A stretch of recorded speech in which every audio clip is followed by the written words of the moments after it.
നമ്മുടെ ഇന്ത്യയിലുള്ള കടലുകളിൽ 96% പ്ലാസ്റ്റിക് കൊണ്ട് നിർമ്മിക്കുക. അപ്പം നമുക്ക് ആ പ്ലാസ്റ്റിക്കിനെ എങ്ങനെ കരയിലോട്ട് കൊണ്ടുവരാം, അതിനുള്ള ഒരു ഉപകരണം ഉണ്ടാക്കുന്നത് ഇതിൻ്റെ പേര് പ്ലാസ്റ്റിക് എയ്റ്റിംഗ് ബോട്ടാണ്. അപ്പം ഇതിൻ്റെ പ്രവർത്തന രീതി എന്ന് വെച്ചാൽ കടലിൽ നിറഞ്ഞു കിടക്കുന്ന പ്ലാസ്റ്റിക്കിനെ ഈ ട്രെഡ്ജർ ഉപയോഗിച്ച് നമ്മുടെ സ്റ്റോറേജിൽ കൊണ്ടുവരും.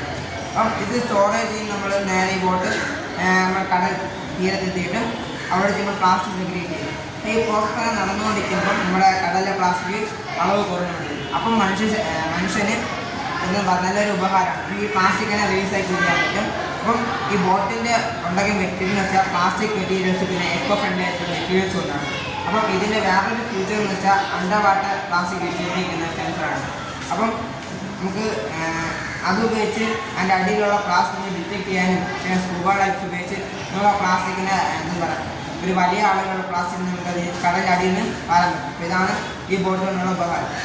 ഇതിൻ്റെ പ്രവർത്തന രീതി കടലിൽ ഫ്ലോട്ട് വെക്കുന്ന മെഷീനെ ഈ ട്രെഡ്ജർ ഉപയോഗിച്ച് നമ്മൾ സ്റ്റോറേജിൽ കൊണ്ടുവരും. ട്രെഡ്ജറിൻ്റെ പ്രവർത്തന രീതി